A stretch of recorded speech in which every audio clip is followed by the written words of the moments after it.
सबसे पहले देश चाइना को सौंपो, उसके बाद लोगों पे गोलियां चलवाओ और फिर देश से रफू चक्कर हो जाओ। मैं बात कर रहा हूं नेपाल की, और ये चीज अगर आपको सीखनी है ना तो आप केपी शर्मा ओली से सीख सकते हैं, जो कि नेपाल के प्रधानमंत्री थे और अब गायब है।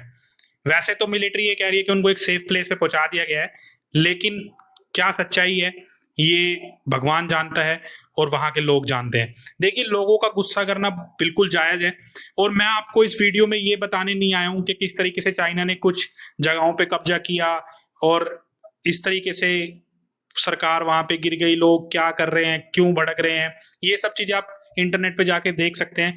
लेकिन जब मैं कुछ वीडियोस देख रहा था ना वहां की, या फिर अपने यूट्यूब पे, तो कुछ बुद्धिजीवी ना उसके नीचे बहुत सारे कमेंट कर रहे थे, उन्हीं के ऊपर मैं थोड़ी सी चर्चा करने के लिए आया हूँ। तो काफी लोग पता है क्या बोल रहे थे, वो ये बोल रहे हैं कि इंडिया का ना अगला नंबर है, तैयार हो जाओ। तो सबसे पहले तो ना मैं उन बुद्धिजीवियों की ना एक चीज क्लियर कर देता हूँ यहाँ पे, कि भाई साहब, इंडिया की तरफ ना आप आंख उठा के देखना भी मत, क्योंकि इंडिया के अंदर ना गवर्नमेंट जो काम कर रही है ना वो पिछले बीते सालों में ना कभी नहीं हुआ। इंडियन गवर्नमेंट ने जो इस टाइम पे अपने देश के अंदर फैसले लिए हैं ना, वो शायद अब तक इंडिया में जितनी भी गवर्नमेंट्स बनी है ना किसी ने नहीं लिए, चाहे वो कोई भी प्रधानमंत्री रहा हो इंडिया का।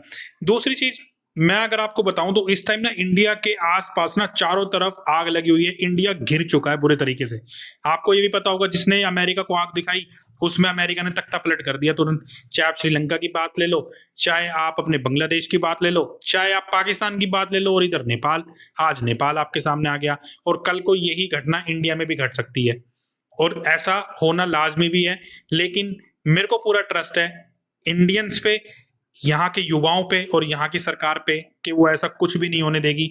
और अगर इस परिस्थिति में जब हमारे साइड सब कुछ जल रहा है और अगर हम बीच में तब के भी अगर इस परिस्थिति में खड़े हो गए ना, तो हमारा देश बहुत आगे जाने वाला है। दोस्तों, मैं सिर्फ आप लोगों से यही अनुरोध करूंगा कि कृपया करके फेक प्रोपोगेंडा के अंदर ना पड़े। जो लोग इस तरीके की बातें फैला रहे हैं उनको जरूर आप जवाब दीजिए और अपनी सरकार का पूरे तरीके से साथ दीजिए। देखिए किस तरीके से अभी आपने कुछ बीते दिनों में देखा है ना कि फार्मर प्रोटेस्ट हुआ, उसके अंदर किसका हाथ था।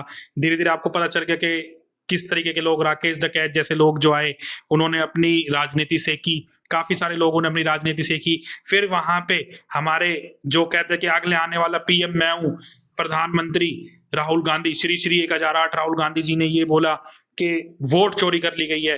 भाई, सत्ता में तो आप थे पिछले 60 सालों से, कभी बीजेपी ने आके ये चीज बोली कि कि आपने वोट चोरी की है? और आज आप लोगों का डाटा लीक करके ये बोलते हैं कि वोट चोरी हो गई। कहां से फंडिंग मिल रही है? आप भी सच बता दो। देखिए दोस्तों, फेक प्रोपोगेंडा से बचे, अपने देश के साथ खड़े रहें, और आगे कितनी तरक्की इंडिया करने वाला है वो आप भी नहीं जानते। आपको भी पता है कि इंडिया, चाइना, रशिया भी इकट्ठा हो रहे हैं, और यूएस को इसी चीज की सबसे बड़ी दिक्कत है। उसको पता है कि अगर दुनिया में कोई भी उसके सामने छाती चौड़ी करके खड़ा रह सकता है ना, तो वो इंडिया, रशिया और चाइना ही है। मैं ये नहीं कह रहा कि आप चाइना का खुले दिल से समर्थन करो, ठीक है, हमारे वाद विवाद उनके साथ चलते रहे हैं, लेकिन इस परिस्थिति के अंदर इंडिया को अपने आप को संभालने की जरूरत है। बाकी वीडियोस के लिए हमारे साथ बने रहिए, आपसे फिर मुलाकात होगी। धन्यवाद।